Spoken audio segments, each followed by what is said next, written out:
अस्सलामुअलैकुम। Horror stories के एक न्यू एपिसोड के साथ मैं हूं मजहर मलिक। कैसे हैं आप लोग? उम्मीद है खैरियत से होंगे।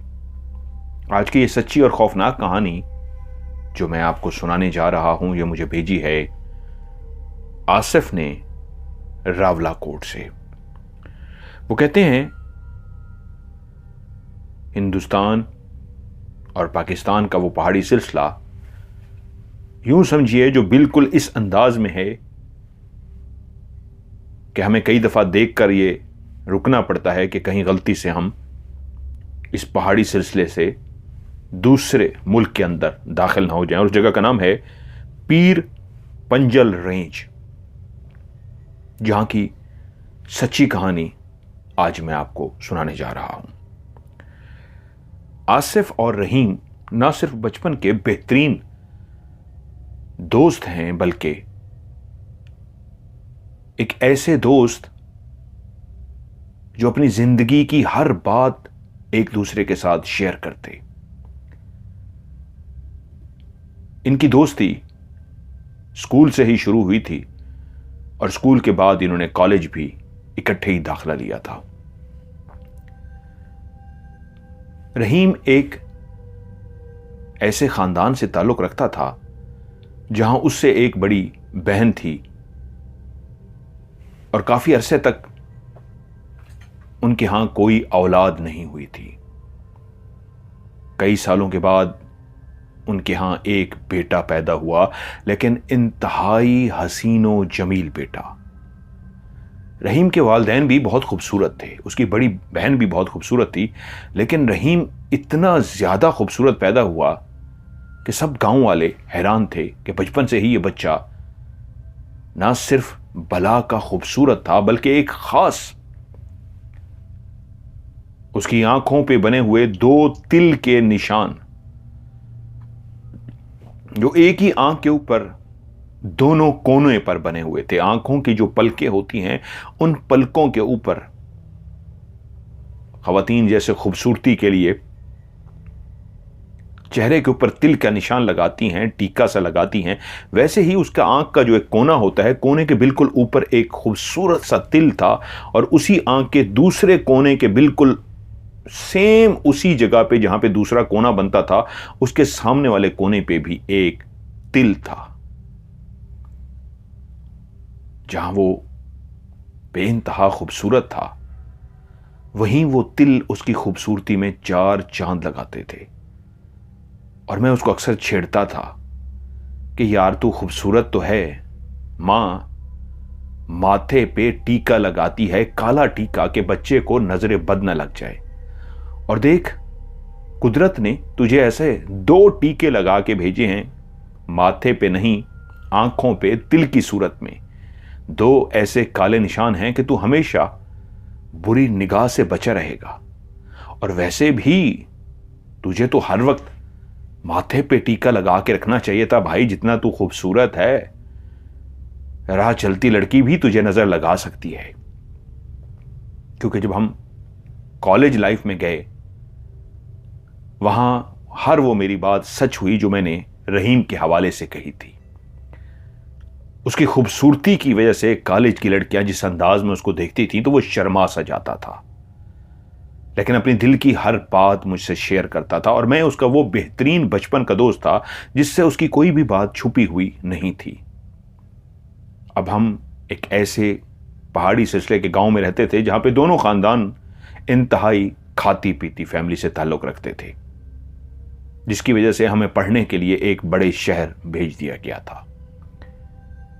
कॉलेज की तालीम मुकम्मल हो चुकी थी, अब यूनिवर्सिटी में दाखिला लेना था, तो हमारे पास काफी महीने अब रेस्ट के थे। रहीम अपने घर चला गया और मैं अपने घर।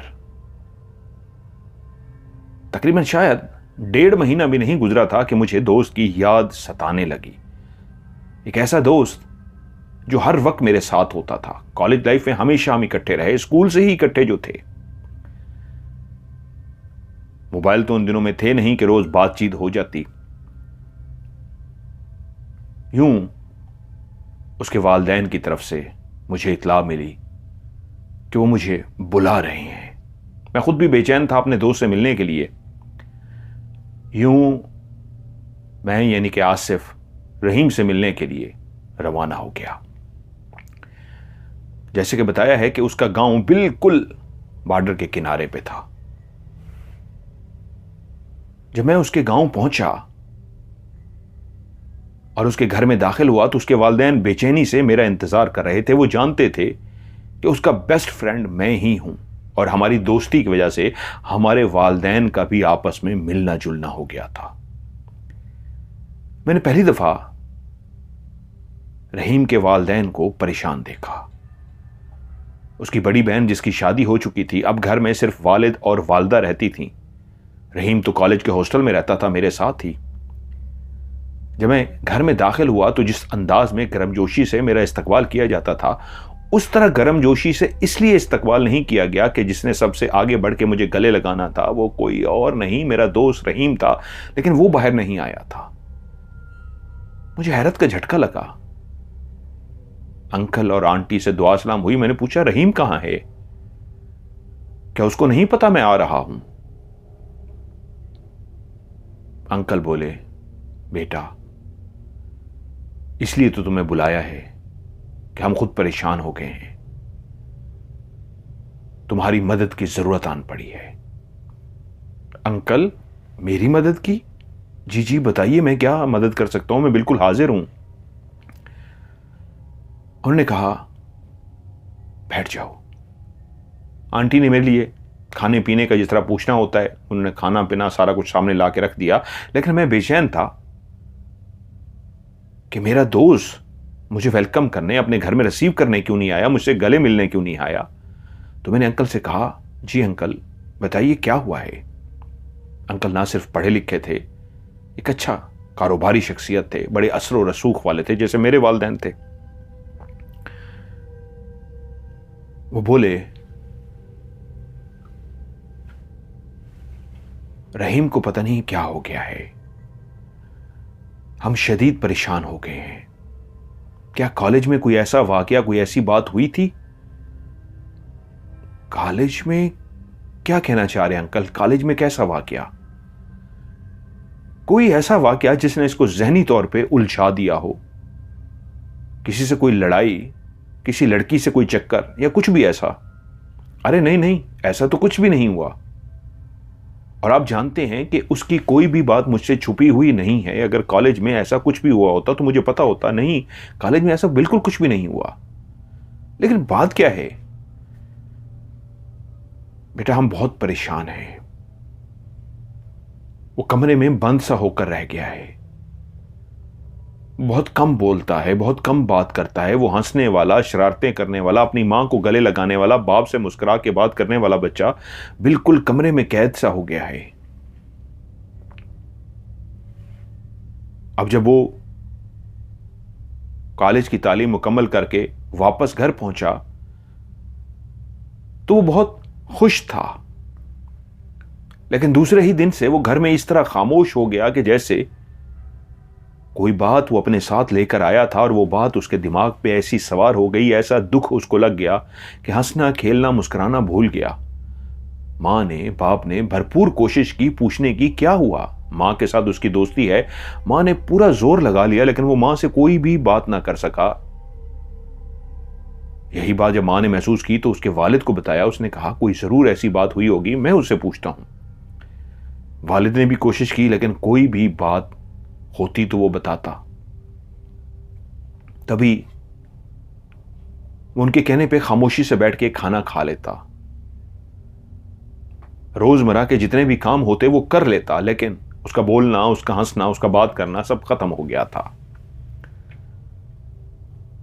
ये चौथी रात थी इस तरह की सिचुएशन की कि मां अपने कमरे में लेटी हुई थी, अजीब सी बेचैनी महसूस कर रही थी कि क्या हुआ है।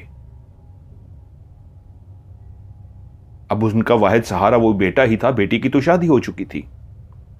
क्या किसी की नजरें बद लग गई है? क्या हो गया है मेरे बेटे को? मां अपने बिस्तर से उठकर बैठ गई। उसने कहा, मैं फिर से जाके अभी बेटे से बात करूंगी।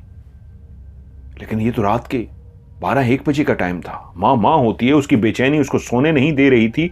उसने कहा सोया भी होगा, कोई बात नहीं, मैं उसको जाकर जगा लूंगी। माँ चलती हुई उसके कमरे के पास गई। उसका कमरा ऊपर वाली मंजिल पर है, दूसरी मंजिल पर। मां ने जब दरवाजा खटखटाने के लिए हाथ आगे बढ़ाया तो दरवाजा खोला हुआ महसूस हुआ, जबकि वो दरवाजा हमेशा बंद करके सोता है। मां हैरान हुई, दरवाजा क्यों खुला है? मां अंदर दाखिल हो गई। देखा बिस्तर खाली है। दिल धक से रह गया, रहीम कहां है? कमरे के अंदर रहीम को देख लिया, रहीम कहीं पे भी नहीं था। अपने कमरे के साथ बनी हुई बालकनी में वो खड़ा हुआ था। जिस तरह टेरेस होता है पूरे घर का, इस तरह की एक छोटी सी बालकनी थी, उस बालकनी के अंदर खड़ा हुआ था। मां ने देख के हैरान हुआ कि रात के इस टाइम बेटा बाहर इस तरह क्यों खड़ा हुआ है। वो बोली, रहीम क्या हुआ है मेरे लाल? तुम्हें नींद नहीं आ रही? मुझे भी नींद नहीं आ रही। मैं बेचैन होकर उठ के आ गई हूं तुमसे बात करने के लिए। मेरे पास आओ, बैठो, मैं तुमसे बात करनी है। वो वहीं खड़ा रहा, ऐसे जैसे उसने मां की किसी बात को सुना ही ना हो। तो मां चलती हुई उसके पास टेरेस पे चली गई और उस बालकनी में कहा, बेटा क्यों परेशान हो? क्या बात हो गई है? तुम जानते हो ना मैं तुम्हारी मां नहीं, तुम्हारी अच्छी दोस्त भी हूं। तुमने हमेशा हर बात मुझे बताई है, अब भी मुझे बताओ क्या हुआ है? उसने मां की तरफ देखा भी नहीं, चुप करके चलता हुआ वापस अपने बिस्तर की तरफ गया और जाकर सो गया। मां हैरत से खड़ी रही कि ये उसने क्या किया है, मुझे जवाब तक भी नहीं दिया। मेरा बेटा इतना बदतमीज तो नहीं हो सकता कि मुझे इस तरह इग्नोर कर दिया है कि चलता हुआ बिस्तर की तरफ गया और सो भी गया। मां चलती हुई बिस्तर के करीब गई तो क्या देखती है, वो सो रहा है। शायद सोने की एक्टिंग कर रहा है या वाकई गहरी नींद सो चुका है। मां ने खड़े होकर फिर से आवाज दी, रहीम, रहीम। कोई जवाब ना मिला। मां की आंखों में आंसू आ गए, चलती हुई बिस्तर पे गई और बिस्तर पे जाते ही उसके और आंसू निकलना शुरू हो गए। सुबह उसकी आंखें लाल थी। शौहर ने बीवी की आंखों को देखा तो पूछा, क्या हुआ है? वो बोली, कुछ भी नहीं। जब बहुत ज्यादा उन्होंने पूछा तो उसने वो रात वाली बात बता दी कि कैसे रात उसने मुझे इग्नोर किया है। मैं हैरान हो गई हूं, मेरे बेटे को क्या हो गया है, प्लीज कुछ कीजिए। बाप था, वो खुद भी परेशान था। ये कैसे हो सकता है वो परेशान नहीं था? उसने बीवी को दिलासा दिया और कहा, परेशान मत हो, कुछ करते हैं। और उससे अगली रात मां का दिल, जो पिछली रात की वजह से दुखा हुआ था, वो अपने बिस्तर से उठी और चलती हुई फिर से उसके कमरे के पास गई कि आज मैं उसको झंझोड़ के पूछूंगी। मेरा बेटा है, मैं झंझोड़ूंगी उसको कि क्या हुआ है। लेकिन मां जैसे ही कमरे के बाहर पहुंची तो क्या देखती है, आवाज, एक ऐसी आवाज जो बेटे की आवाज थी और वो किसी से बातें कर रहा था। दूसरी तरफ से कोई आवाज नहीं आ रही थी, लेकिन बात करने की आवाज आ रही थी। मोबाइल तो नहीं थे उन दिनों में कि वो मोबाइल पे बात कर रहा था। जब मां ने सुना कि बेटा तो किसी से बातें कर रहा है, वो हैरान हो गई कि रात के इस पहर किससे बातें कर रहा है। कुछ देर सुनती रही, आवाज बहुत मध्यम थी। ये तो ना समझ पाई कि किस तरह की बातें हैं, लेकिन ये जरूर आवाज आ गई, वो जाग रहा है, वो बातें कर रहा है। मां ने दरवाजा नॉक किया, रहीम, रहीम। वो बोलना बंद हो गया। मां ने दरवाजा खोला तो दरवाजा खुल गया। मां अंदर दाखिल हुई तो क्या देखती है, रहीम बिस्तर में लेटा हुआ है, इस अंदाज में जैसे गहरी नींद सो चुका हो। ये कैसे हो सकता था? मां के कानों ने क्लियर सुना था, अभी तो वो जाग रहा था, अभी तो वो बैठा बातें कर रहा था, इतनी जल्दी वो सो भी गया। मां ने जाके उसको झंझोड़ डाला, जैसे वो सोच के आई थी। उसको कंधे पे हाथ रख के कंधे को जोर जोर से हिलाना शुरू हो गई। रहीम, रहीम, मेरी बात सुनो, मैं जानती हूं तुम जाग रही हो, तुम जाग रहे हो, मेरी बात सुनो। इस तरह झंझोड़ने पे रहीम ने अपनी आंखें तो खोल दी, लेकिन इस अंदाज में आंखें खोली जैसे वो गहरी नींद से जागा हो, जैसे वो गहरी नींद में था। और मां के इस तरह झंझोड़ने पे उसने आंख खोली हो और मां से बोला, क्या हुआ है? आप क्यों मुझे इस तरह झंझोड़ रही हैं? मां ने कहा, मैं जानती हूं तुम अभी जाग रहे थे, मैंने तुम्हारी आवाज सुनी है और तुम अभी इस तरह की एक्टिंग कर रहे हो जैसे तुम गहरी नींद सो गए हो। क्या हुआ है आपको?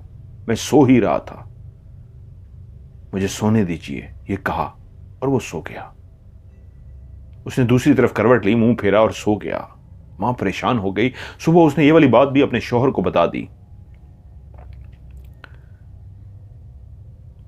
जहां अब बाप को भी ये अंदाजा हो गया कि वो अगर किसी से बात कर रहा था तो किससे बात कर रहा था, तो बाप ने एक दिन इसी तरह खुद से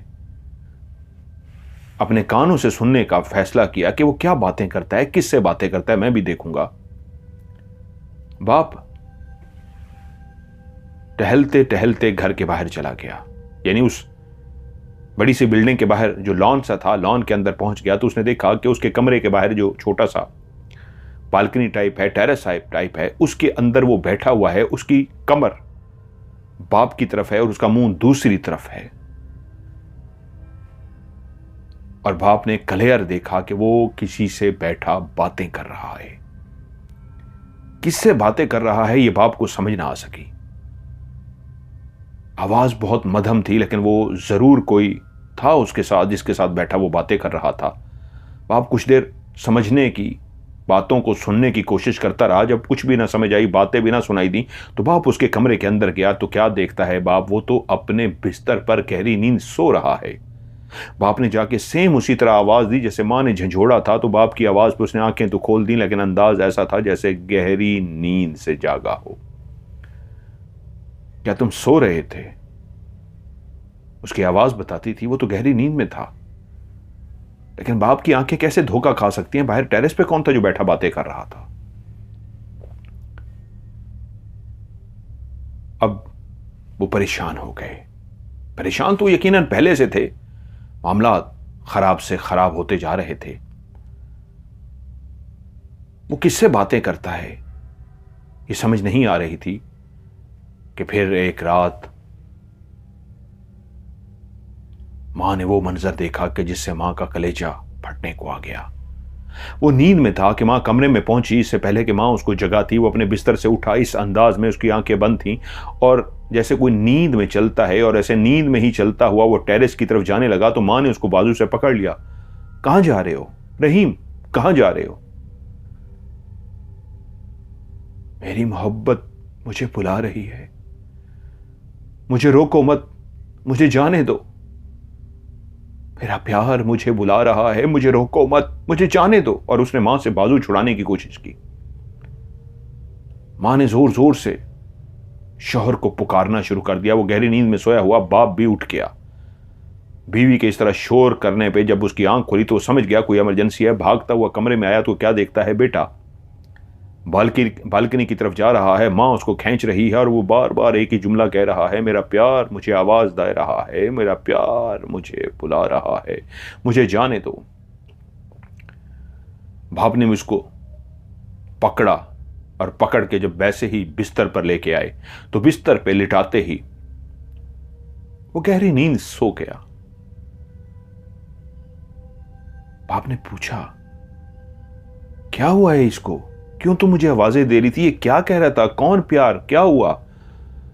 तो उसी वक्त बीवी ने शौहर से वो मंजर जो उसकी आंखों ने देखा था कि कैसे ये गहरी नींद से उठा है इस अंदाज में जैसे इसकी आंखें ही बंद थीं और चलना शुरू हो गया है। मैं परेशान हो गई, इसको पकड़ा तो यही आवाजें जो आपके कानों ने भी अभी जुमले सुने हैं, यही जुमले बोल रहा था। और आप भी तो देख चुके हैं, टेरेस पे किसी से बैठा वो बातें कर रहा था। मैंने भी टेरेस पे खड़े हुए उसको किसी के साथ देखा, वो किसी के साथ कमरे में बातें करता है। कौन है मुझे नहीं पता। तभी उन्होंने परेशान होकर कहा कि यकीनन इसके कॉलेज के अंदर कोई भी ऐसा वाकया, कोई ऐसी बात हुई है, कोई ऐसा मोहब्बत का सिलसिला है जो कोई और नहीं आसिफ जानता होगा। तो उन्होंने आसिफ को बुलाया और अब आसिफ को बैठे वो सारी कहानी सुना रहे थे कि ये है वो वजह जिसकी वजह से तुम्हें बुलाया है। अभी भी वो अपने कमरे में है, इसलिए तुम्हें वो वेलकम करने, तुमसे गले मिलने नहीं आया कि वो तो गुमसुम सा हो गया है। तो बेटा, इसलिए तुम्हें पहले अपने पास बिठा के हम दोनों मियाँ बीवी यही पूछना चाह रहे हैं, क्या कोई लड़की के साथ उसकी मोहब्बत का सिलसिला या कुछ ऐसा कुछ हुआ है?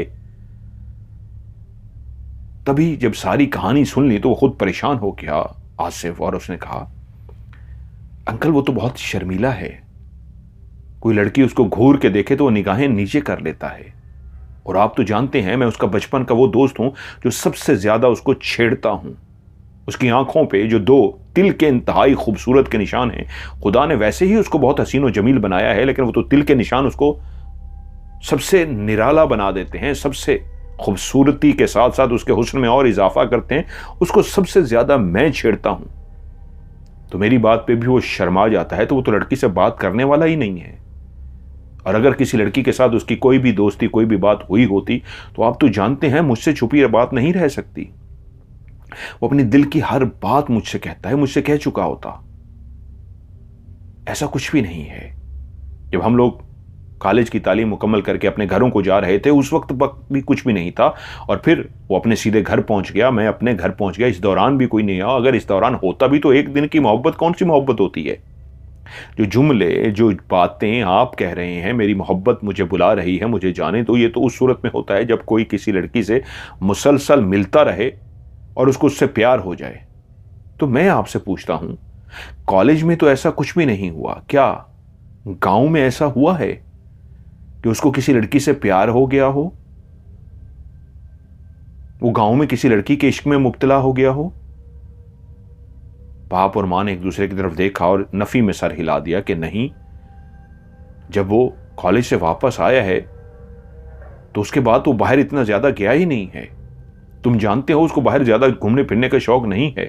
अगर कुछ ऐसा सिलसिला होता जिस तरह तुम कह रहे हो कि कॉलेज में कुछ नहीं हुआ, यहां गांव में कुछ हुआ है, तो वो रोज बाहर जाता, किसी से मिलता, 3 दिन 4 दिन हफ्ता रहता, उसके साथ मिलता, तब उसकी मोहब्बत की ऐसी कैफियत होती है। एक दिन में तो तब भी नहीं हो सकती। अगर हम समझ भी लें, फर्ज कर लें, एक दिन वो गया और एक दिन में जाते ही उसकी ऐसी मोहब्बत हो गई।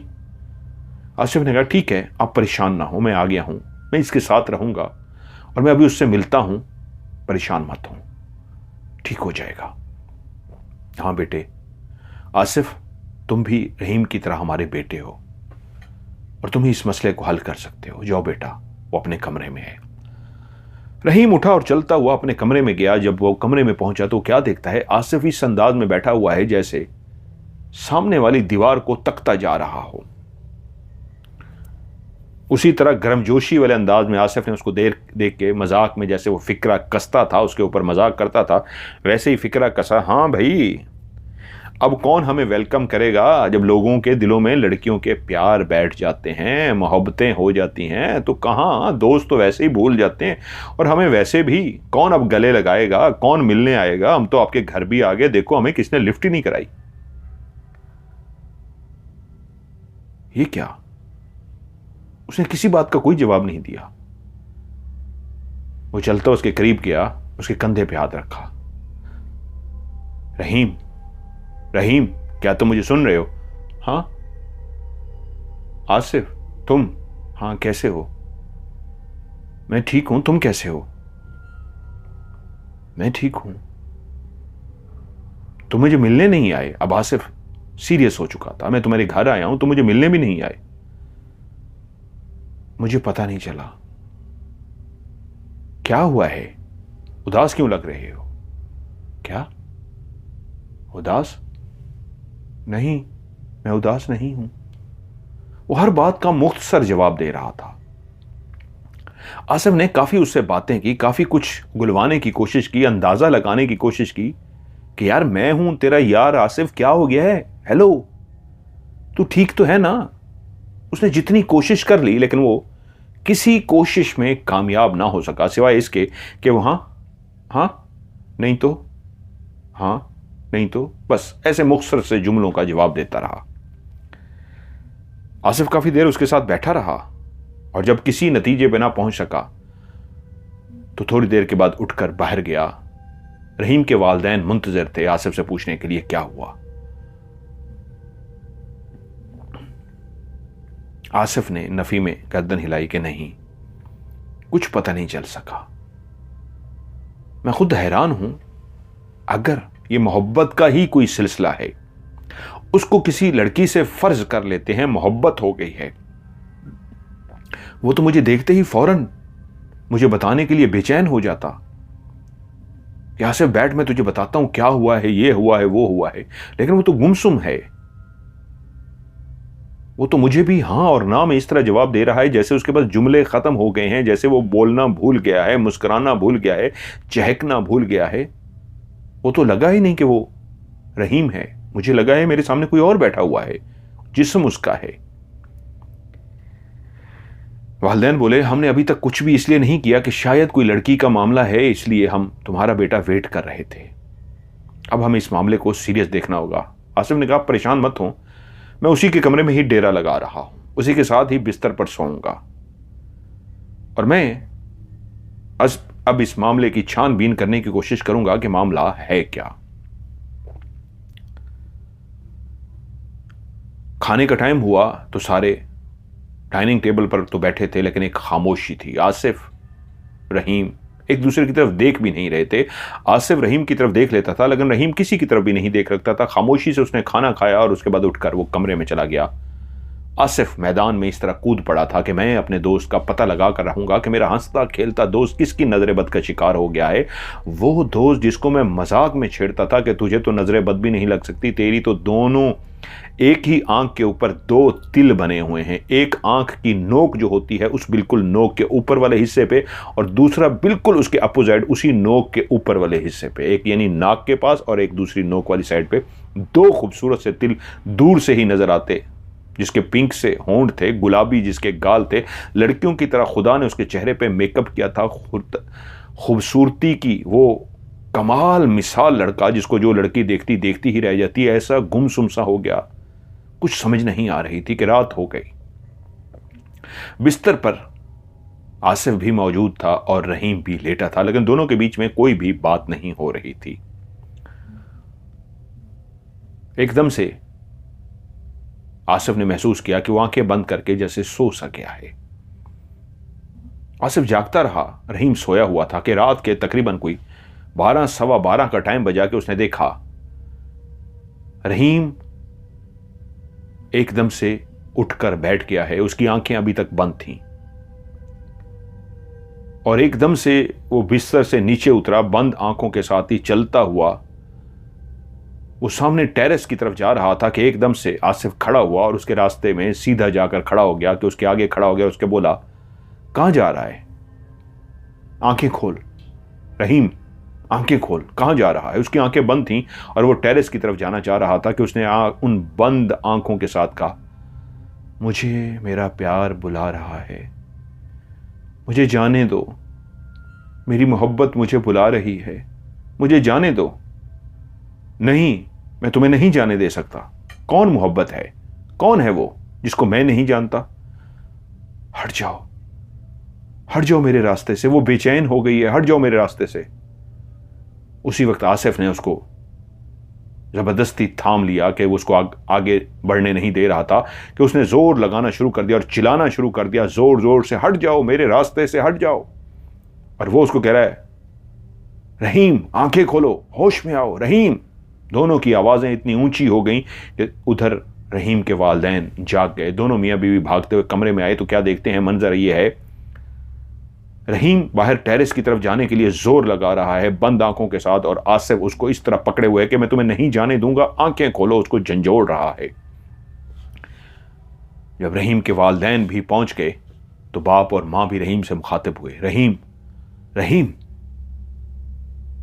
आंखें खोलो, आंखें खोलो। लेकिन उसकी आंखें बंद थीं कि यहां तक कि वो खामोश हो गया।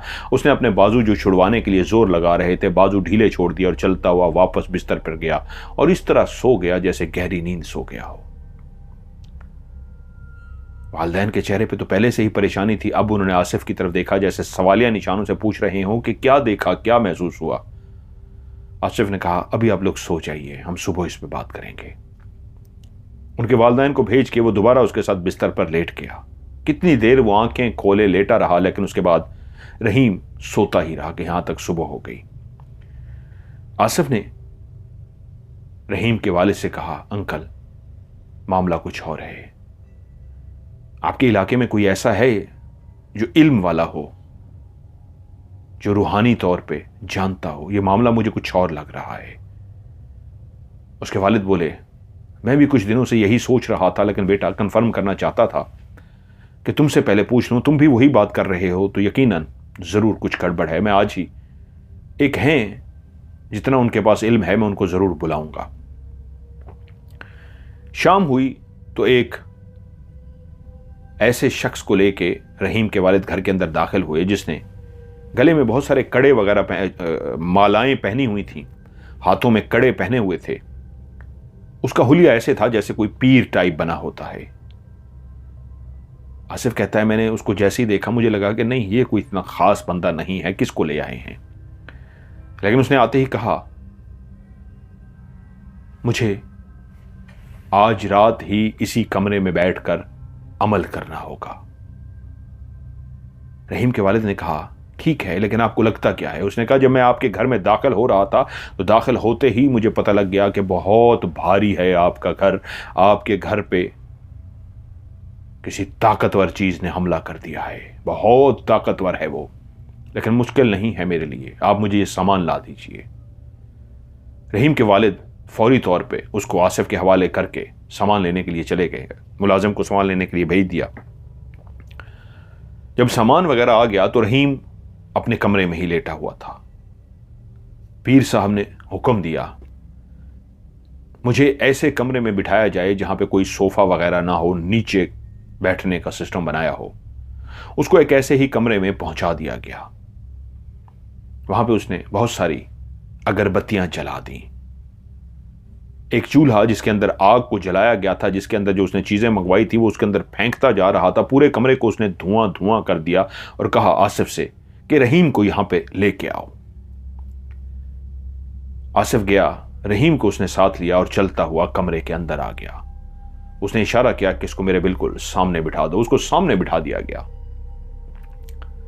और जैसे ही वो सामने बैठ गया, उस आमिल टाइप ने आसिफ को इशारा किया कि तुम बाहर जाओ। आसिफ बाहर नहीं जाना चाहता था, लेकिन उसकी सुनने पे मजबूर था। वो चलता हुआ दरवाजे के पास जाके खड़ा हो गया कि अंदर का मंजर मैं कम से कम देख सकूं। उस पीर टाइप ने, उस आमिल टाइप ने कुछ पढ़ना शुरू कर दिया। वो कुछ पढ़ता रहा और उसके अंदर फेंकता गया, कुछ पढ़ता गया और उसके अंदर फेंकता गया। कमरे में धुआं ही धुआं, धुआं ही धुआं फैलता जा रहा था कि आसिफ ने देखा वहीं पे सामने बैठा हुआ रहीम झूमना शुरू हो गया। उसका सर झूमना शुरू हो गया। उसकी गर्दन नीचे थी और उसका सर झूमते झूमते उसका पूरा जिस्म हिलना शुरू हो गया।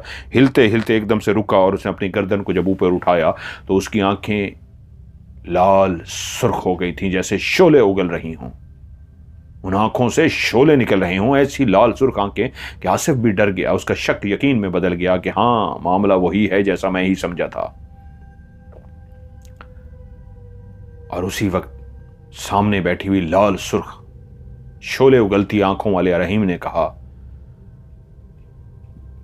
चला जा, अबे इसी लम्हे चला जा,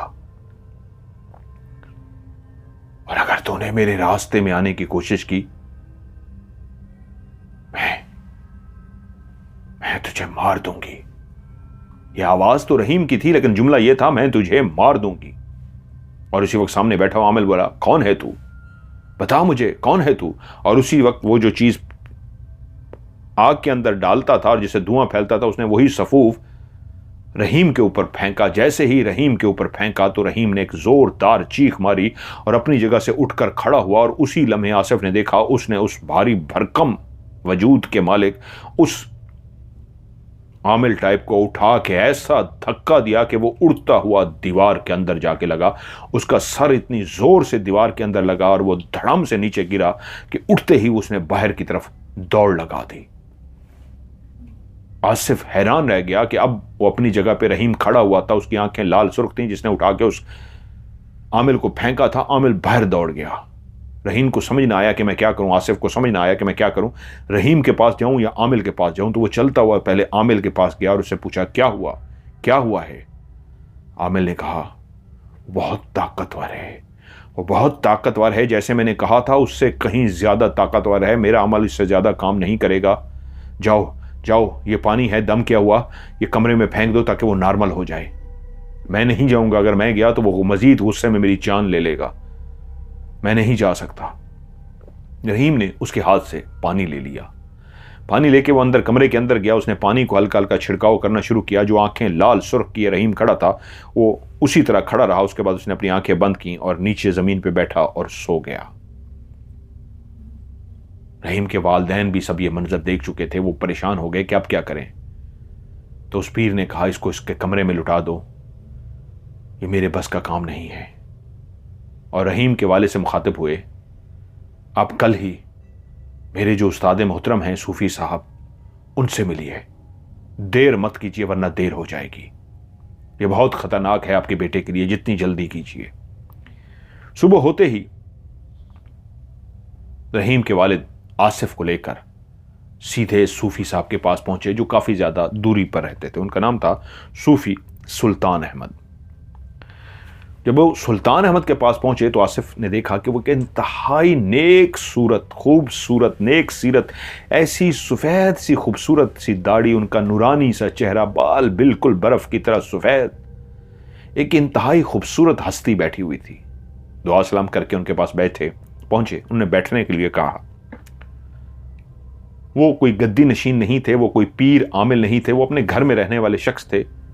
वो लोगों को तावीज़ नहीं देते थे, अपने घर में ही रहते थे, लेकिन एक इल्म जानते थे।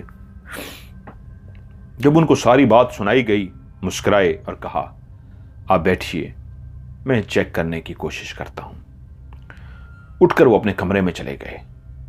पीछे से खातर मदारत की गई, लेकिन दोनों कहां खाने पीने के लिए आए थे, वो तो अपने मसले के हल कराने के लिए आए थे। आसिफ भी और उसके अंकल रहीम के वालिद भी बैठे रहे, कुछ भी ना खाया। थोड़ी देर के बाद, शायद कोई 1.5 से 2 घंटे गुजरे होंगे, सूफी सुल्तान अहमद साहब कमरे में तशरीफ लाए और कहा, सब पता चल चुका है। हां, वो उसके बस का रोग नहीं था। उसने अपनी तरफ से कोशिश की, लेकिन उसका इल्म उसके मुकाबले में बहुत कम था। मैं सारे मामले का पता लगा चुका हूं। कहानी कुछ ऐसे है, जिस जगह पे आपका घर है, ये बिल्कुल हिंदुस्तान और पाकिस्तान के बिल्कुल दरमियान में एक किस्म का बॉर्डर है। यहीं करीब ही पास दूसरे मुल्क के अंदर एक बहुत बड़ा मंदिर है। उसका एक पुजारी है। बज़ाहिर तो वो एक पंडित है, पुजारी है, जो लोगों को उसी तरह ट्रीट करता है जैसे पंडित का काम होता है, लेकिन हकीकत में वो एक जादूगर है, बहुत बड़ा जादूगर। और उसके पास कई शक्तियां भी हैं, काफी ताकत का मालिक है। वहीं पे एक लड़की जो बहुत हसीनो जमील है, उस लड़की पे वो आशिक हो गया और उस लड़की को उसने कोशिश की कि वो उससे शादी कर ले। उस लड़की ने कहा, नहीं, मैं तुमसे शादी नहीं कर सकती। वो उस पे हकीकत में आशिक हो गया था। वो उसको अपने जादू के जरिए भी अपने अंडर कर सकता था, लेकिन वो एक मसनूई बीवी बनकर उसकी जिंदगी में आती। वो हकीकत में उसको पाना चाहता था। उसने उसे कहा कि मैं तुम्हें बहुत कुछ सिखा सकता हूं, मेरे पास बहुत सारी शक्तियां हैं, मैं तुम्हें ताकत दे सकता हूं। उस लड़की ने कहा, अगर तुम ऐसा करोगे तो फिर मैं तुम्हारे साथ जरूर शादी करूंगी, लेकिन वहां पे एक शर्त है, मैं तुम्हें बहुत कुछ सिखा दूंगा, लेकिन जैसे ही तुम सीखना शुरू करोगी, ताकत तुम्हें मिलना शुरू हो जाएगी, तो तुम्हें कुछ अरसे बाद एक लड़का ढूंढना होगा, ऐसा जो भला का खूबसूरत हो और बहुत ही अनोखा हो, और खास बात यह है, चांद की इस तारीख को पैदा हुआ हो, और सूरज गिरन, 4 गिरन या जो भी उनके अमलियात के थे, उसने कहा वो ये होनी चाहिए, ये उसकी सारी शर्तें हों, और इंतहा का पैदा हो चुका है। वो भला का खूबसूरत भी है, और उसकी एक खास निशानी ऐसी है कि उसकी हुस्न को 4 चांद लगाती है। उसको ढूंढ के अगर तुम मेरे पास जो शैतान है उसके आगे उसकी बलि चढ़ा दो, तो तुम मेरे बराबर की शक्ति पालोगी, और फिर तुम्हें मुझसे शादी करनी होगी। वो लड़की भी इसी शर्त पे राजी हुई थी कि जितना उसने सीखा हुआ था वो चाहती थी मुझे उतना सिखा दो, फिर मैं तुमसे शादी करूंगी। लेकिन उसके लिए शर्त उसकी रखी गई थी कि मैं भी बलि चढ़ा चुका हूं और तुम्हें भी फिर बलि चढ़ानी होगी, लेकिन ऐसी जिसकी चांद की ऐसी तारीखों में पैदाइश हो। उस लड़की ने हामी भर ली।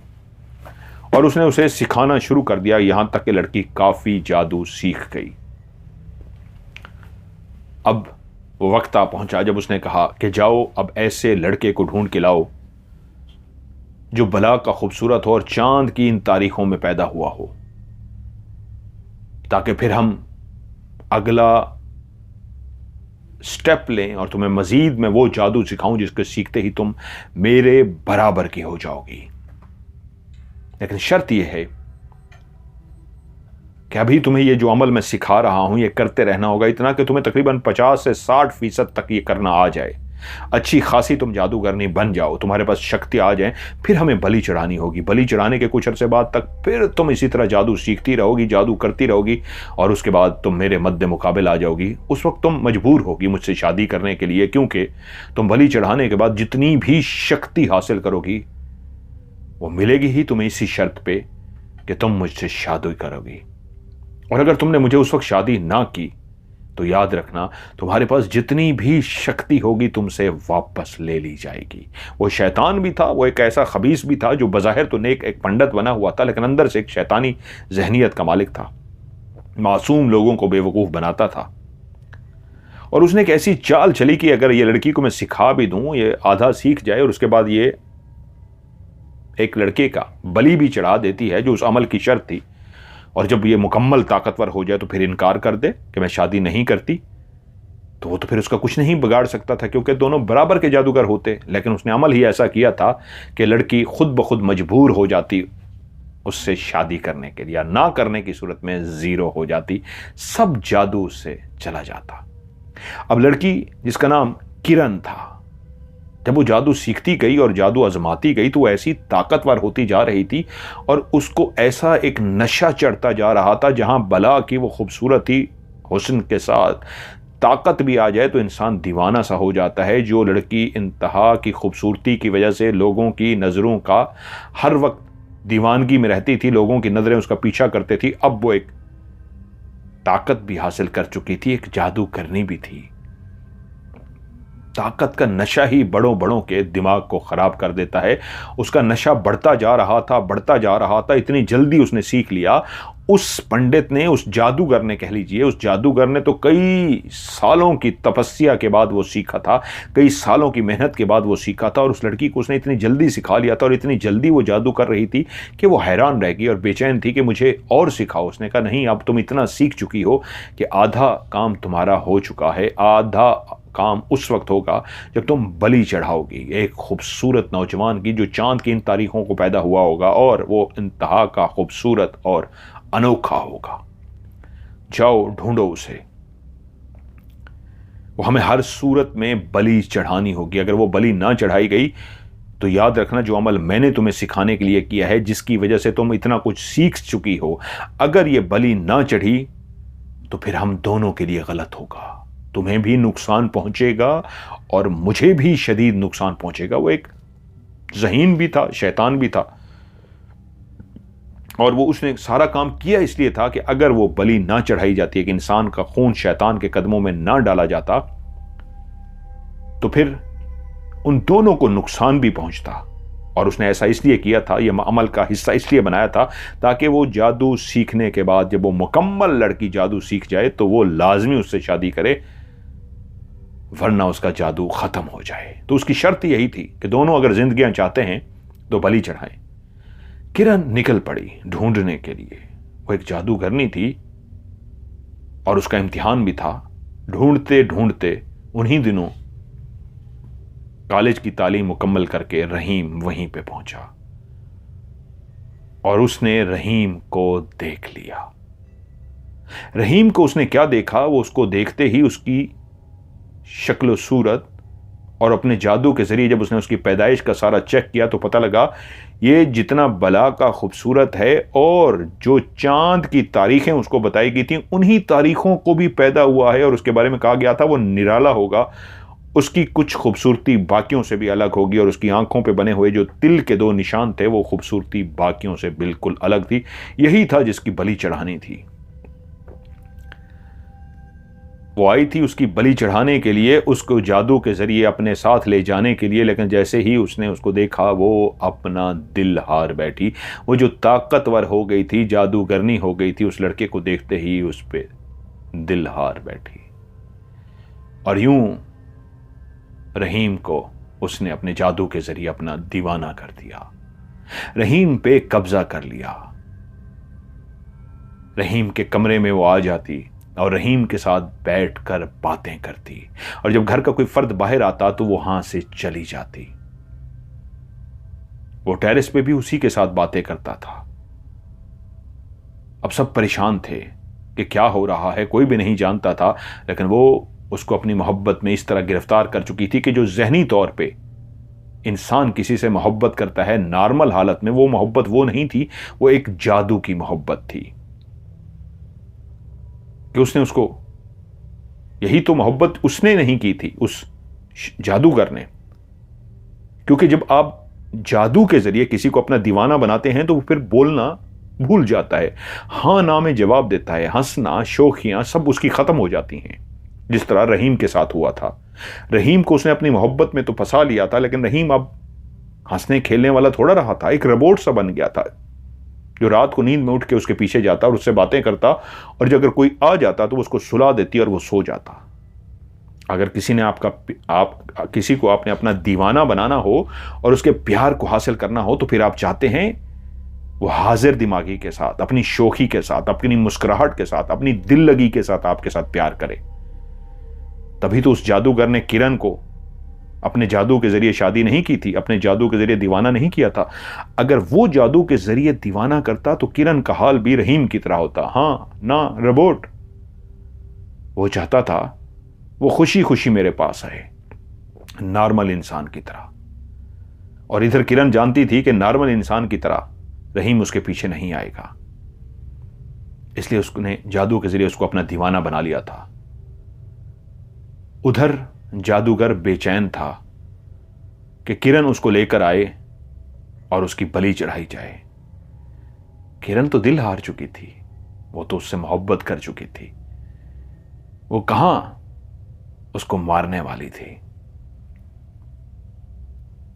उधर वो बेचैन था कि किरण लेकर आए और हम बलि चढ़ाएं, वरना हम दोनों की जान जा सकती है। और इधर किरण भाग रही थी कि नहीं, मैंने अपने प्यार की बलि नहीं चढ़ाने देनी, वो उससे शदीद इश्क कर चुकी थी। और उधर बैठे हुए सूफी साहब ने कहा, एक आखिरी बात, आप लोग तो यहां आ गए, और जब मैं पढ़ने के लिए अपने कमरे के अंदर गया था तो मैंने पढ़ाई के दौरान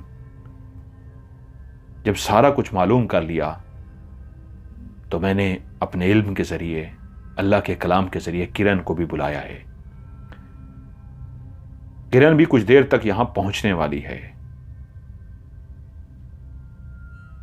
आप लोग भी मिलना चाहें उससे मिल सकते हैं। रहीम के वालिद परेशान हो गए और कहा, अगर आप चाहते हैं तो हम जरूर मिलेंगे। आसिफ ने भी कहा, हम जरूर मिलेंगे। थोड़ी देर के बाद किसने आकर बताया कि कोई आपसे मिलना चाह रहा है। उन्हें कहा उनको अंदर ही ले आए। जब उन्होंने देखा तो एक लड़की जो इंतहा की बला की खूबसूरत थी, जवान थी, और वाकई ऐसी जैसे रहीम शहजादा था, खूबसूरती का मालिक था, वैसी ही वो भी बला की खूबसूरत थी। वो जब कमरे में दाखिल हुई तो आसिफ भी चौंक पड़ा।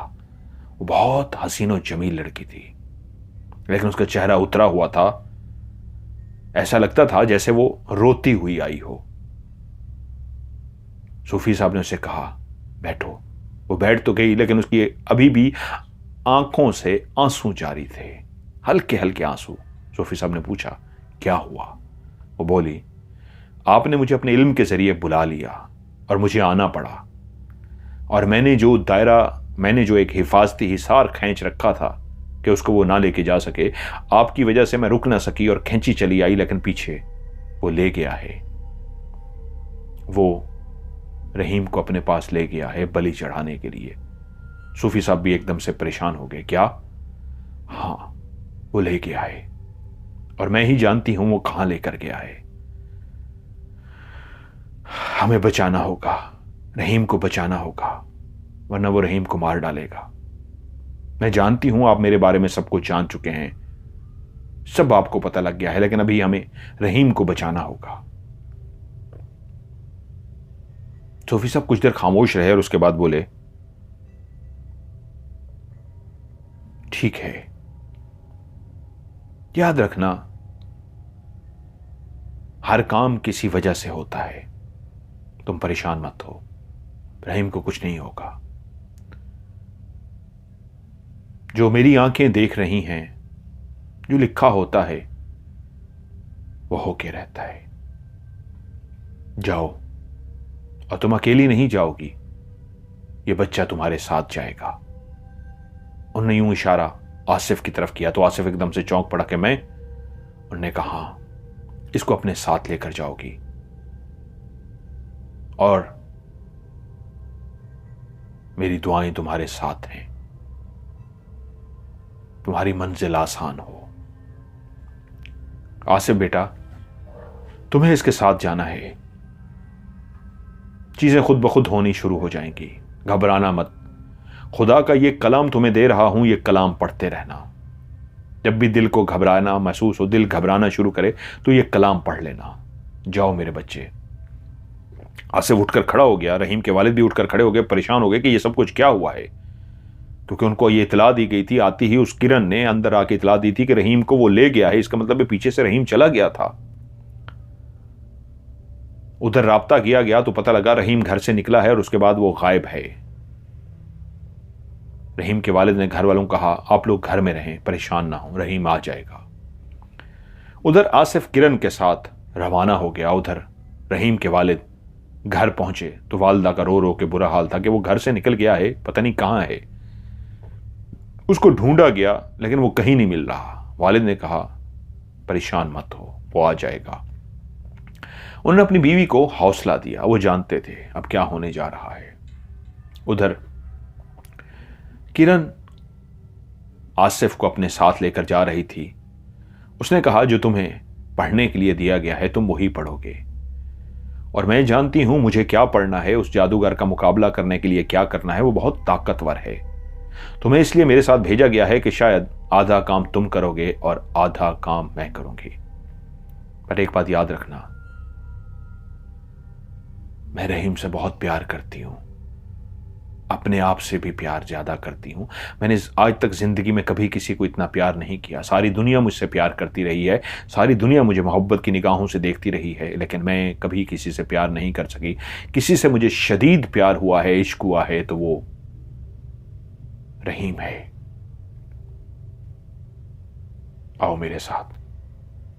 वो उसको लेकर एक घर के अंदर दाखिल हुई। वो उसका घर था जहां पे उसकी फैमिली भी रहते थे। सबके आंखों में एक सवाल था, ये कौन है? तो उसने बताया, मेहमान है, कुछ दिन हमारे साथ रहेगा फिर वापस चला जाएगा। आसिफ उस घर के अंदर रहा। सूफी सुल्तान साहब ने बताया था कि वो बाकी काम किरण करेगी और मदद आसिफ करेगा। तो किरण ने कहा कि आज रात को मैं बैठ के पढ़ूंगी, तुम्हें सुबह बताऊंगी हालात क्या हैं। वो रात आसिफ सो न सका, बेचैन रहा। जब वो सुबह उठा तो उसको किरण ने बताया,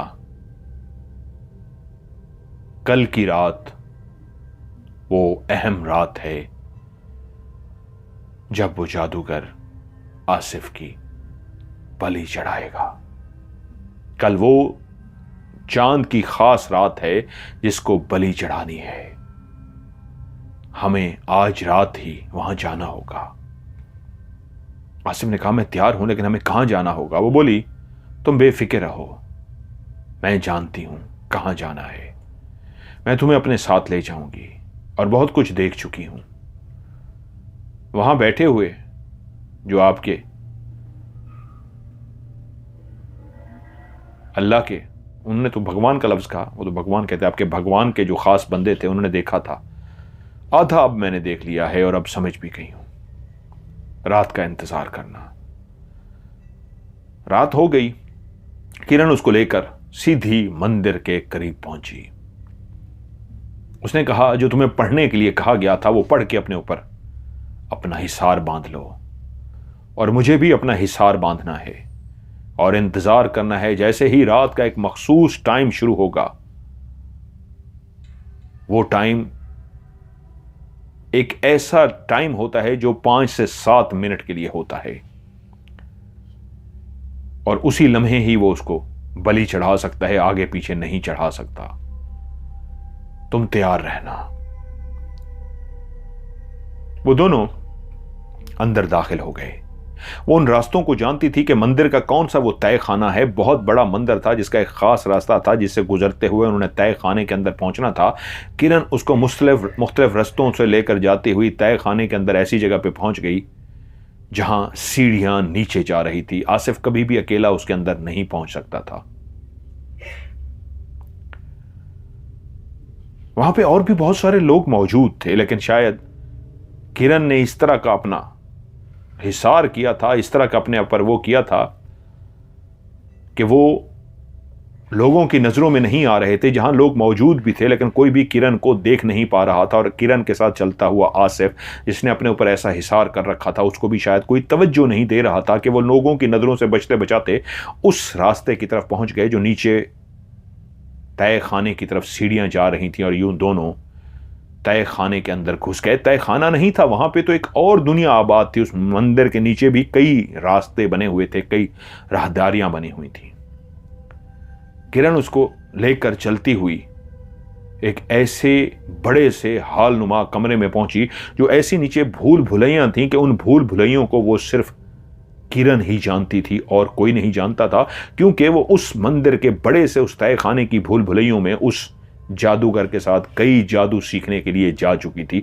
और वो जानती थी कि इस लम्हे वो कहां होगा। जैसे ही वो उस बड़े से हाल के कमरे के सामने पहुंचे तो क्या देखते हैं, एक बड़ा सा शैतान का बुत बना है। रहीम एक साइड पर बेहोश पड़ा है और उस बुत के नीचे एक पत्थर का बहुत बड़ा प्याला पड़ा है और उस प्याले के साथ एक बहुत बड़ा खंजर रखा है। और वो जादूगर आंखें बंद करके उस शैतान के मुजस्मे के सामने बैठा कुछ पढ़ रहा है। अब उसकी आंखें बंद थीं और वो अपने मंत्र पढ़ने में इतना मसरूफ था कि उसको नहीं पता था कौन अंदर आया है कौन नहीं, क्योंकि वो बिल्कुल रिलैक्स था। जानता था कि इस लम्हे कोई भी अंदर नहीं आ सकता। उसने उस पूरे नीचे वाले हिस्से के अंदर इस तरह का अपना जादू फैला रखा था, जादू कर रखा था कि कोई आना भी चाहता तो नहीं आ सकता था। लेकिन जिसको उसने आधा जादू सिखा दिया था वो किरण थी। सिर्फ वही किरण ही उस जादू को, उस हिसार को तोड़ सकती थी और उस हिसार को तोड़ के उसके अंदर दाखिल हो सकती थी और कोई अंदर नहीं जा सकता था। और उस हिसार को किरण ने तोड़ दिया। उस जादूगर के जहन में नहीं था कि किरण इतनी जल्दी पहुंच जाएगी। वो अपने उसी जंतर को करने में मसरूफ रहा कि बिल्कुल एहतियात के साथ आसिफ और किरण चलते चलते उस हालनुमा कमरे तक पहुंच गए और उन्हें देख लिया। और किरण ने इशारे से उसको कह दिया कि कुछ भी ना करना, मैं करूंगी। और वक्त का इंतजार था जो होने वाला था। एक खास घड़ी आने वाली थी जिसकी ड्यूरेशन, जिसका टाइम 5 से 7 मिनट था। उस 5 से 7 मिनट के अंदर यह काम होने वाला था कि उसी वक्त वो जादूगर पढ़ते पढ़ते अपनी जगह से खड़ा हो गया। शायद वो टाइम शुरू हो चुका था कि उसने पढ़ते पढ़ते अपने दोनों हाथ ऊपर की तरफ उठाए और कुछ ऊंचा ऊंचा पढ़ना शुरू कर दिया। वो जिस अंदाज में ऊंचा ऊंचा पढ़ रहा था तो ऐसा लगा जैसे उस नीचे तय खाने के अंदर हल्का हल्का जलजिला आना शुरू हो गया हो। मामूली सी दरो दीवार हिलनी शुरू हो गई हो, सब चीजें हल्की हल्की हिल रही हों, लरज रही हों। और तभी वो सामने जो बेहोश पड़ा हुआ रहीम था, उसने अपने हाथों से कुछ पढ़ने के बाद आगे बढ़ा। उन्हीं बंद आंखों के साथ उसने तलवार को उठाया और तलवार को उठा के उसने तलवार को ऊपर हाथ में लहराया। कमरे के अंदर एक शोर था तो सिर्फ उस आग का, जो एक ढेर सारी लकड़ियों को आग लगाया गया था और लकड़ियां चटक रही थी। बहुत बड़ी आग फैलाई गई थी। मुजस्मे शैतान के मुजस्मे के सामने वो बड़ा सा प्याला जो खून के लिए शायद बनाया गया था कि बलि चढ़ाने के बाद खून को उसी प्याले में डालना था, और दूसरी तरफ एक बहुत बड़ी आग लगाई गई थी। उसने तलवार को उठाया, उसकी आंखें बंद ही थीं कि वो तलवार को इस तरह ऊपर लेके गया, मुड़ने लगा कि अब वो रहीम की गर्दन काट सके। कि उसी लम्हे पास खड़ी हुई किरण ने कुछ ऐसे जुमले पढ़ने शुरू कर दिए जो आसिफ को समझ तो ना आए, लेकिन वो उसके जंतर मंतर का ही तोड़ थे। जैसे ही उसने जुमले पढ़े तो एकदम से उसने अपनी आंखें खोली और उसकी आंखें लाल सुर्ख हो गईं। वो गुस्से में पागल हो गया, जैसे कह रहा हो कि ये क्या हरकत कर रही हो। एकदम से वो बोल पड़ा, मत पढ़ो इसको वरना हम दोनों मरेंगे। और वो ऊंचा ऊंचा पढ़ना शुरू हो गई। और उसी लम्हे वो इस तरह तलवार जो उसके हाथ में थी उसने फेंक दी। वो समझ गया था कि इस चाप के, इस मंत्र के पढ़ते हुए मैं इसकी गर्दन नहीं काट सकूंगा।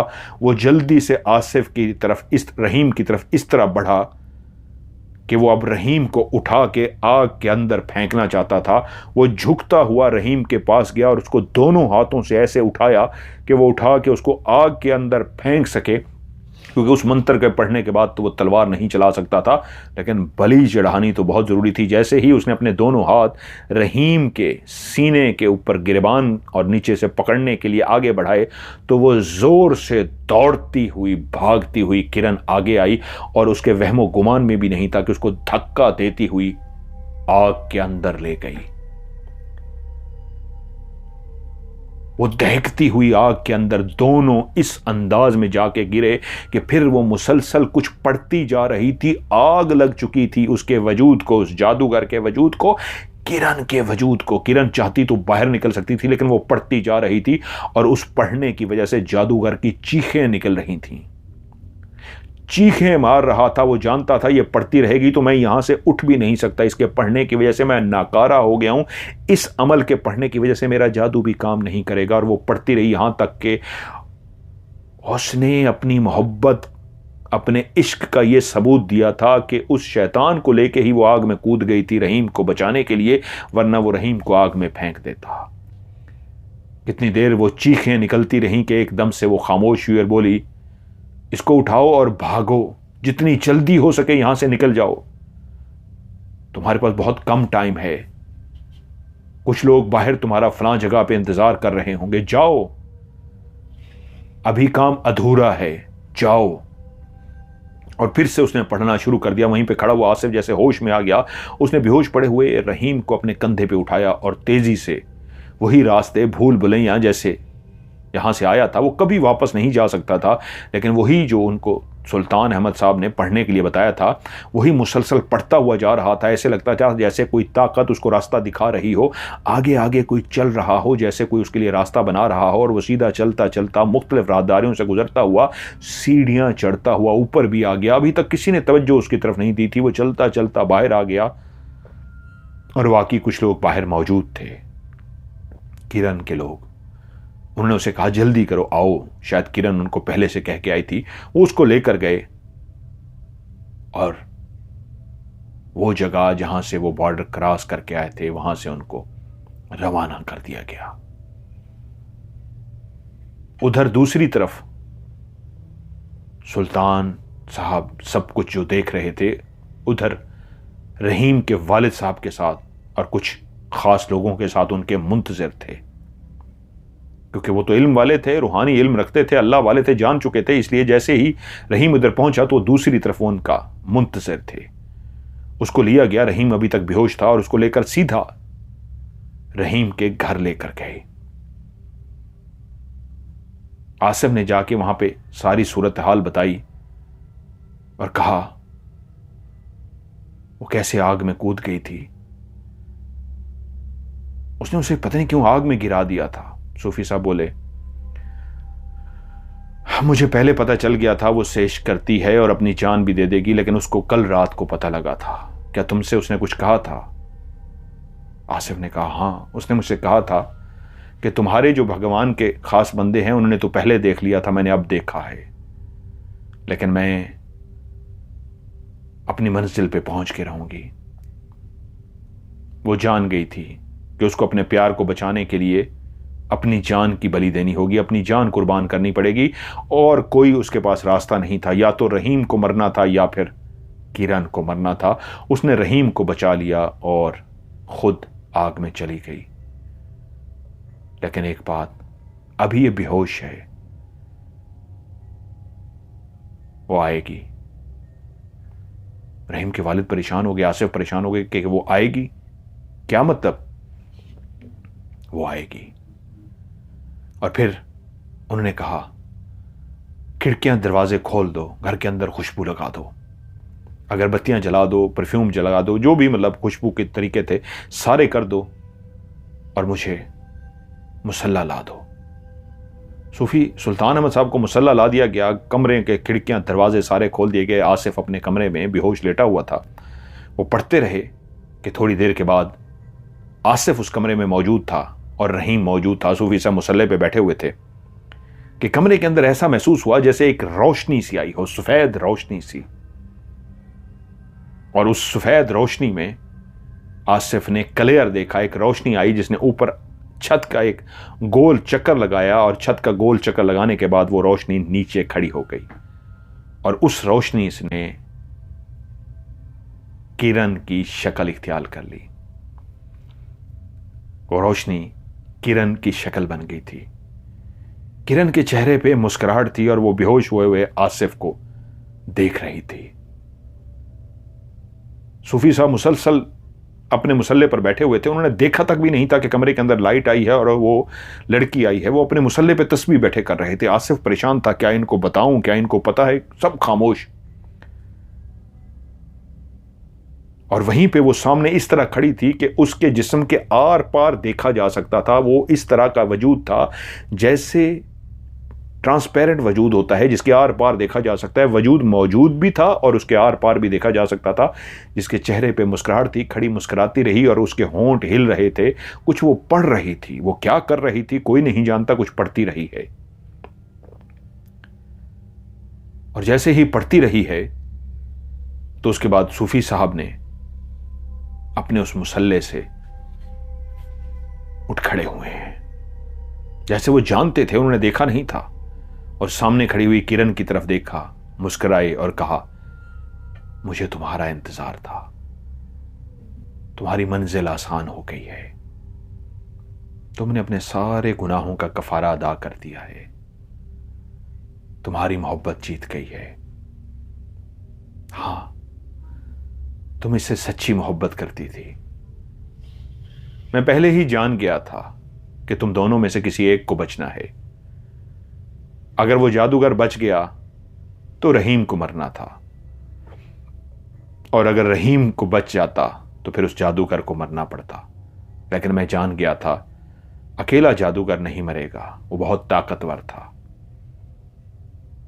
तुम्हें अपनी जान देनी होगी। वो मुस्कुराई और कमरे के अंदर उसकी आवाज गूंजी। मैं उस वक्त तो नहीं देख सकी थी, लेकिन जब मैं रात को पढ़ने के लिए बैठी थी तो अपने जादू के जरिए मुझे पता चल गया था किसी एक को बचना था, रहीम को या मुझे। मेरा प्यार सच्चा था। अगर रहीम को कुछ हो जाता तो मैं सारी जिंदगी अपने आप को माफ ना कर सकती, मुझे अपने आप से नफरत हो जाती।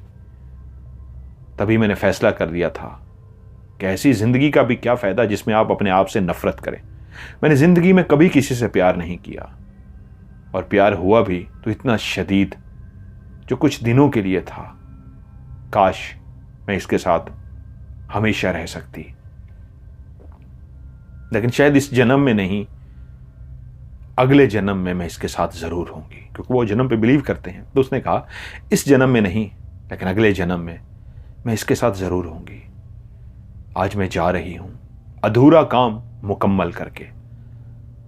थोड़ी देर तक रहीम होश में आ जाएगा और वो मुझे जानता भी नहीं होगा कि मैं कौन थी, और ना ही उसको मेरे बारे में कुछ बताइएगा। अलविदा, मैं अपने रहीम से अगले जन्म में मिलूंगी। अलविदा। और उसने वहीं पे खड़े खड़े अपनी आंखों से आंसू साफ किए। वो जो मुस्कुरा रही थी अब वो रो पड़ी थी। उसने अपनी आंखों से आंसू साफ किए और उसी तरह वो एक लाइट में बदली और बाहर चली गई। कमरे के अंदर एक गहरी खामोशी छा गई। सुल्तान अहमद साहब बोले, उसका प्यार वाकई सच्चा था। राज की बातें थीं जो आप लोगों ने भी जान ली। ये राज की बातें होती हैं जो कोई कोई जान सकता है। आप भी जान गए। रहीम को मत बताइएगा। क्योंकि जब वो होश में अभी आने वाला है, जब वो होश में आएगा तो सही कह रही थी, उसको कुछ भी नहीं पता होगा और आप लोग भी उससे इस तरह मिलिएगा कि जैसे कुछ भी नहीं हुआ। अब मैं इजाजत चाहूंगा, मुझे जाना होगा। तभी रहीम के वालिद बोले, नहीं, आप इस तरह नहीं जा सकते हजूर, आप सुबह जाइएगा प्लीज। उनसे बहुत ज्यादा रिक्वेस्ट की गई तो वो रुकने के लिए मजबूर हो गए। उनको कमरे में ठहरा दिया गया। थोड़ी देर के बाद आसिफ भी होश में आ गया, रहीम भी होश में आ गया और जैसे ही नींद से जागा तो सामने आसिफ को देख के एकदम से आंखें खोली और बोला, ओए तू क्या कर रहा है इधर? आसिफ ने मुस्कुराते हुए कहा, तुझे सरप्राइज देने के लिए, देख आधी रात को तेरे घर आया हूं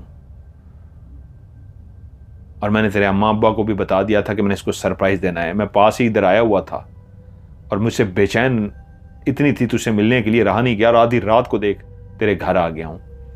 तू सोया पड़ा था, मैंने तेरे अम्मा अब्बा से कहा इसको जगाना है मुझे, चल उठ, मुझे जफ्फी डाल। वो एकदम से अपने बिस्तर से छलांग मार के उठा और आसिफ के गले लग गया। जैसे वो उससे मिलता था वो उस तरह खुश हो गया, उसको कुछ भी नहीं पता था क्या हुआ है। वो दोनों बैठकर रात को बातें करते रहे, लेकिन कहीं पे किरण का कोई जिक्र नहीं था। सुबह हुई, नाश्ता किया और जिंदगी उसी तरह रूटीन में चली गई जैसे पहले थी। सिर्फ एक रहीम था जो कुछ भी नहीं जानता था। सब अपने अपने घरों को चले गए, लेकिन एक बोझ सा था आसिफ के दिल में कि इस पूरी कहानी में जिसने अपनी मोहब्बत के लिए अपनी जान को कुर्बान किया था, उसकी मोहब्बत इतनी सच्ची थी, अगर ये दुनिया से पोशीदा रही तो एक बोझ सा रहेगा। एक वक्त आया कि उसने इस राज को उगल दिया इस अंदाज में कि नहीं, उसका प्यार सच्चा था। मैं नहीं जानता, मैं नहीं मानता, मेरा मजहब तो इस बात को नहीं मानता कि कोई और जन्म भी होता है और कोई और जन्म में किसी और से मिल सकता है। उनके जन्म में होगा, वो शायद मिल भी लेगी, लेकिन उसका प्यार सच्चा था और उस सच्चे प्यार को मैं आज मजीद नहीं छुपा सकता। आज भी रहीम मौजूद है, आज भी मैं आसिफ मौजूद हूं और मैं इस राज को जो अब फटने वाला है मेरे दिल में आप लोगों के सामने अयां कर रहा हूं कि कोई जो इश्क कर बैठता है, ना दीन देखता है, ना धर्म देखता है, ना जान देखता है, कुर्बान हो जाता है, क्योंकि इश्क हमेशा सच्चा होता है और किरण का प्यार सच्चा था। आप लोगों को यह कहानी कैसे लगी नीचे कमेंट्स में जरूर बताइएगा। इस वीडियो को लाइक कीजिएगा और दोस्तों के साथ शेयर जरूर कीजिएगा।